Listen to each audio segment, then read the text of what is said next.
Mga kapaldo, ito ngayon i-share ko sa inyo paano makakuha ng sniper entry, no, na mga sit up, no. So napakadali lang mga kapaldo, no. Simple lang, is una is pupunta ka lang sa higher time frame.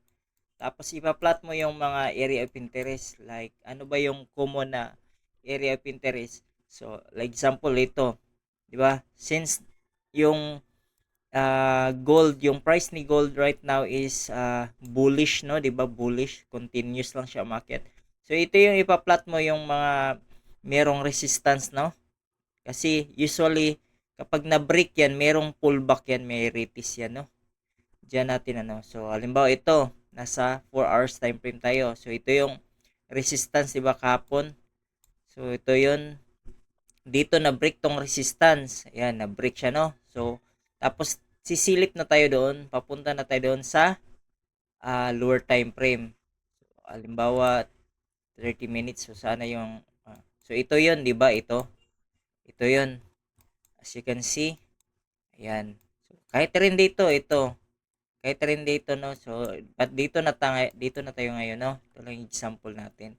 So alam niyo naman yung strat natin na market structure, no. Merong pag buy sit up, merong ganitong ano, no, tawag na ito. Ayan, makikita nyo merong lower low, higher low, tapos market shift, no? Ayan. So, yan, dito siya nag-react. So, meron din dito, as you can see, actually, meron din dito, yan, no? Diba dito siya nag-break? Oh, nag-break siya, sana yun. Dito siya dito pala. Ito yung ano, nakalimutan. Masyado na yung mataas na yun. Yan, dito nag-break, no? Ito yun, yung may red na, no? So, dito siya, no?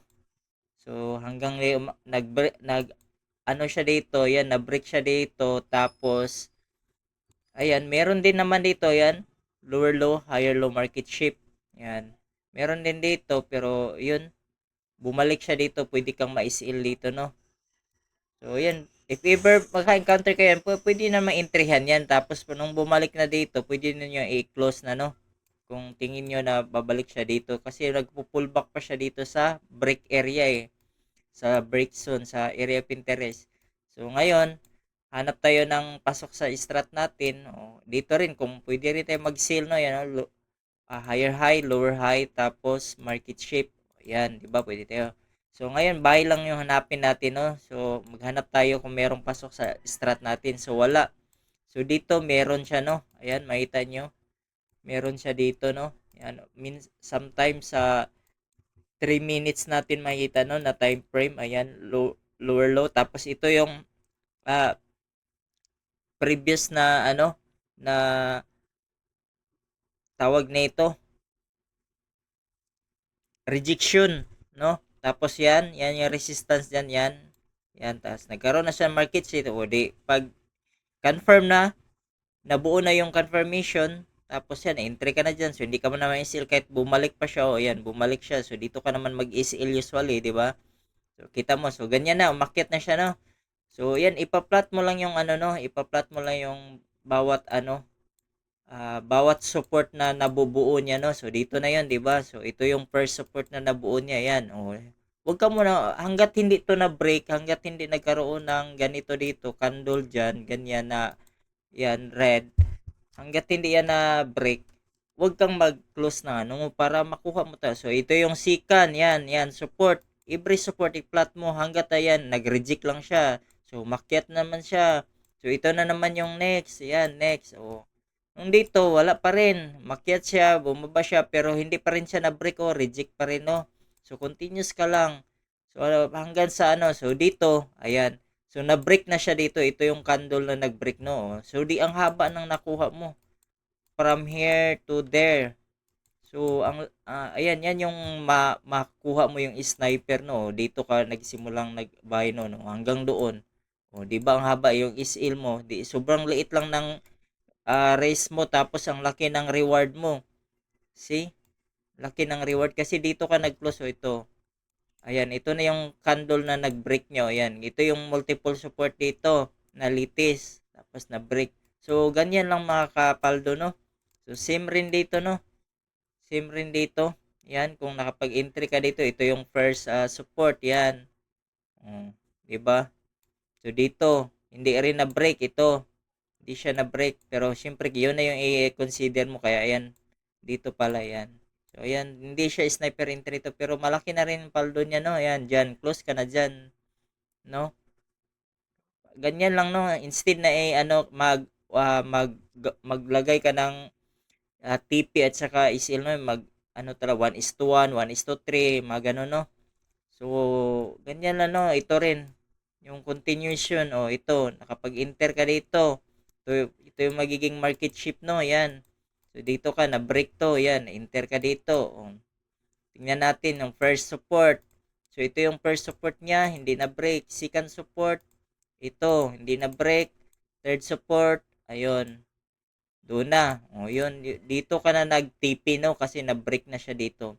So, ganyan na, no? O, di, sobrang taas na ng ano mo. Yan yung mga sniper entry, di ba? Dito yun, yan, lower low, higher low, market shift, yan.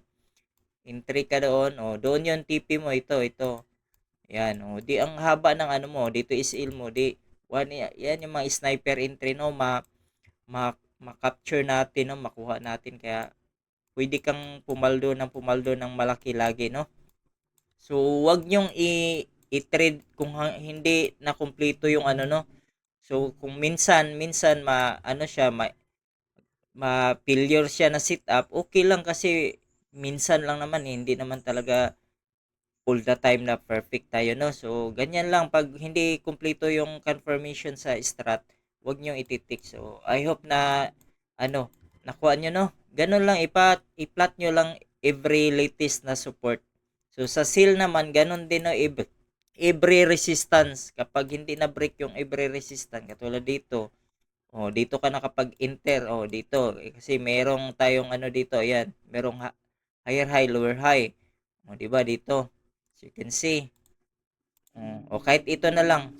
Ito, mas klaro to. Ayan, lower high ito. So, dito, saan yung first resistance? So, ito yung first resistance dyan. Diba? Ito, first resistance. Hanggat hindi yan na-break yan, rejection lang. O, wag mong i-close yun. Yan, next. O, yan, di pa rin na-break. Ganyan lang. O, dito. Ayan, di pa rin na-break. O, pero dito na rin siya na ano, pag ganito na nakita ka ng ano, malaking liquidity, yan. Kahit hindi na ma-break, i-close mo na. Alam mo nang, yan yung madalas na ano, no, pag malaking liquidity dito sa candle, wag mo na antayin na itong latest sa resistance, ma-break pa. Sayang din to. So, ganyan lang yung ano niya, no? So, mapamilyar din nyo yan. So, I hope may nakuha kayo mga kapaldo, no? So, yan.